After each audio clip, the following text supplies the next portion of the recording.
Hello friends, welcome. My name is Kamalveer. आज की इस वीडियो का हमारा टॉपिक है strategic thought of JFC Fuller और इनका फुल नेम है John Frederick Charles Fuller. Okay, so ये वीडियो लेक्चर सीरीज़ हमने स्टार्ट की है UGC NET JRF defence and strategic studies exam के लिए। सो अभी तक हम यूनिट नंबर 1 कवर कर चुके हैं। आपको पता है कि टोटल 10 यूनिट्स होती है नेट के एग्ज़ाम में। यूनिट नंबर 1 कंप्लीट हो गई है। यूनिट नंबर 2 अभी हम कर रहे हैं। यूनिट नंबर 2 में टॉपिक नंबर 8 है JFC फुलर, जो आज हम डिस्कस करेंगे। सो लेट्स स्टार्ट। यूनिट नंबर 2 में अभी तक हम डिस्कस कर चुके हैं सुन त्जू, कौटिल्य, मैकाइवली, जॉमिनी, क्लॉज़विट्ज़, दोहे, विलियम मिचेल। इसके अलावा अभी 8th है JFC फुलर, जो आज हमें डिस्कस करना है। सो 8th तक हम पहुंच चुके हैं आज। इसके बाद हमारे फिर 4 टॉपिक रह गए हैं, 9, 10, 11 और 12। ठीक है जी। तो फुलर के आइडियाज़ को हम डिस्कस करते हैं। ये वीडियो काफ़ी लंबी है। सो इनका लाइफ स्पैन, इनका बर्थ कब हुआ 1878 में और इनकी डेथ हुई 1966 में। फर्स्ट थिंग जो आपको याद रखनी है, ये कहाँ के रहने वाले थे, किस आर्मी में थे, तो ये ब्रिटिश आर्मी ऑफिसर थे। फिर उसके बाद मिलिट्री हिस्टोरियन भी थे और स्ट्रेटेजिस्ट भी थे, यानी कि इनके पास फर्स्ट हैंड एक्सपीरियंस है आर्मी का। फिर ये मिलिट्री की हिस्ट्री के बारे में लिखते हैं, मिलिट्री हिस्टोरियन है। फिर स्ट्रेटेजिस्ट भी हैं। ये इतने बड़े स्ट्रेटेजिस्ट हैं, देखो इन्होंने 45 से ज़्यादा बुक्स लिखी हैं और बहुत सारे आर्टिकल्स लिखे हैं।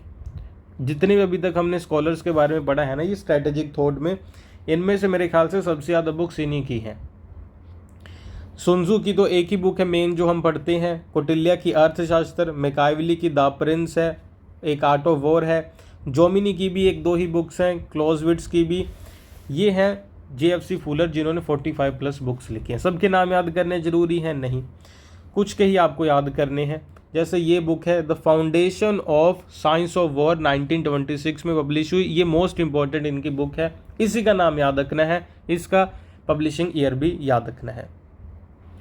सो क्या क्या चीज़ें हमें पढ़नी है इनके बारे में वो देख लो। सबसे पहले तो पहली चीज़ ये है, इन्होंने इस बुक में 9 प्रिंसिपल्स ऑफ वॉर दिए हैं। तो सबसे पहले तो ये 9 प्रिंसिपल क्या है ये हमें समझने हैं, ये पहला टॉपिक बनता है। 1 बाय 1 पढ़ेंगे। उसके बाद दूसरा कंसेप्ट है लॉ ऑफ थ्रीज, ये क्या है इसे भी समझेंगे, लॉ ऑफ 3 क्या है। फिर तीसरा कंसेप्ट है मेन, वो है कांस्टेंट टैक्टिकल फैक्टर। ये 3 मेन टॉपिक हैं, इसके अंदर फिर सब टॉपिक बहुत सारे हैं।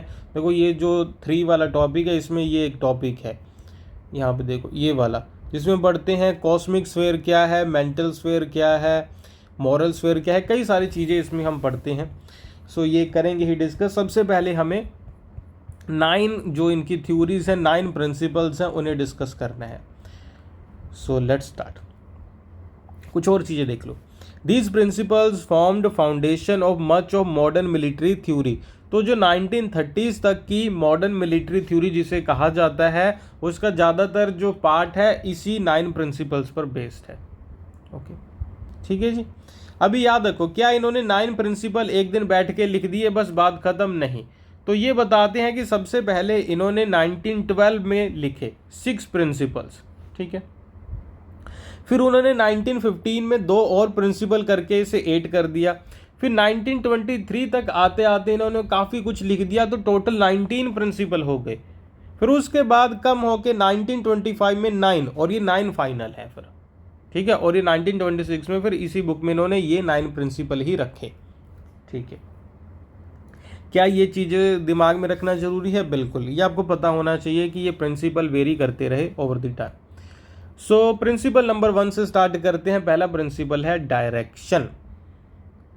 तो ये किस चीज़ की डायरेक्शन की बात करता है? This principle focuses on having a clear overall aim और गोल। डायरेक्शन का मतलब क्या? आपका डायरेक्शन आपके माइंड में क्लियर होना चाहिए कि आपको लाइफ में करना क्या है। इसमें क्या होगा कि वॉरफेयर में जाके, बैटलफील्ड में जाके हमें करना क्या है, अचीव क्या करना है, लड़ क्यों रहे हैं, ये हमें बताता है। What are we trying to achieve, हम लड़ने जा रहे हैं ना, तो हमें पता होना चाहिए हम किस चीज़ के लिए लड़ रहे हैं। हम कहते हैं कि ये एक देश है, ये एक देश है, हमें इस देश की इतनी टेरिटरी चाहिए, ये हमारा पर्पस है जिसे हम अचीव करने के लिए बैटलफील्ड में उतरे हैं। एम क्लियर होना चाहिए। या फिर ये हो कि इस देश की इकोनॉमी को थोड़ा सा वीक करना है, ये भी हो सकता है। ठीक है, कई सारे पर्पस हो सकते हैं, लेकिन आपके माइंड में पर्पस वो क्लियर होना चाहिए कि लड़ने क्यों जा रहे हैं, जो भी गोल है। It also involve determining which specific objectives need to be met to reach that overall aim, और बीच में आपको क्या क्या ऑब्जेक्टिव चाहिए तब आप अपने एम तक पहुंचोगे, वो सारी चीज़ें क्लियर होनी चाहिए। ठीक है, मान लो आप कहते हो कि मुझे ये इतना इलाका चाहिए, ये इतना रीजन चाहिए, ये वाला। ठीक है, तो इससे पहले और क्या क्या करना होगा? आप कहते हो कि हमें सबसे पहले ना ये वाले पॉइंट को, ये हमारा पहला ऑब्जेक्टिव है, इसको कैप्चर करना, फिर हमारा दूसरा ऑब्जेक्टिव है इसे कैप्चर करना, तीसरा है यहाँ पे एक आप कह लो कि एक छोटा सा ब्रिज है, ब्रिज को तोड़ना है, ये तीसरा ऑब्जेक्टिव है। मतलब ये सारी चीज़ें क्लियर होनी चाहिए। आगे क्या है, इसका एग्जाम्पल क्या है? In world war 2 the allies overall aim was to defeat axis powers, ये तो ठीक था, है ना। और स्पेसिफिक ऑब्जेक्टिव क्या था? Aim was to D day invasion, मतलब ये बीच बीच में रहे, इससे क्या करना था उन्होंने? ये डी डे इन्वेजन के साथ उन्होंने करना क्या था? लिबरेट करना था फ्रांस को जर्मनी से। तो ये चीज़ें हैं। कंसंट्रेशन दूसरा प्रिंसिपल है। This principle is about focusing your efforts where they will have the most impact. तो कंसंट्रेशन का मतलब है कि ये जो पूरा का पूरा रीजन है, हमें सबसे ज़्यादा कंसंट्रेट करना है। एक मिनट, मान लो ये एक देश है, इस तरीके का आप कह लो कि उसका ज्योग्राफिकल रीजन है, इस तरीके का उसकी मैपिंग है। तो कहते हैं कि कंसंट्रेशन का मतलब ये है कि सबसे ज़्यादा एफर्ट्स आपको वहाँ लगाने हैं जहाँ आपको लगता है कि सबसे ज़्यादा इंपॉर्टेंट है। ठीक है, तो मान लो आप कहते हो कि ये पॉइंट सबसे ज़्यादा इंपॉर्टेंट है, क्योंकि अगर हमने इसे जीत लिया तो ये देश के 2 टुकड़े खुद ब खुद हो जाएंगे। तो वो है कंसंट्रेट करना वहाँ पे।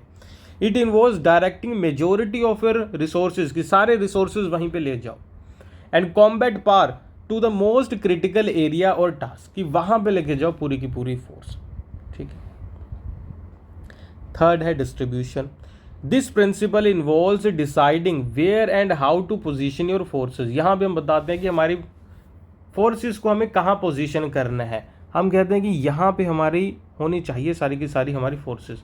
कोई कहता है कि नहीं यहाँ पे होनी चाहिए, कोई कहता है कि नहीं यहाँ पे होनी चाहिए। तो इस तरीके से it includes planning and placement of troops, की ट्रूप्स को कहाँ प्लेस करना है, equipment and other resources to maximize effectiveness, ताकि इफेक्टिवनेस मैक्सिमाइज हो। ये तो हमेशा ही होगा ना हमारा पर्पस है जीतना, कि नहीं। Ensure coverage of all necessary areas, ताकि हम पूरे नेसेसरी एरियाज को अच्छे से कवर कर सके। देखो इसका मतलब ये भी है ना कि मान लो ये एक कंट्री है, तो हम कहते हैं कि देखो ये यहाँ पे मान लो ये तो पानी पानी है, ठीक है।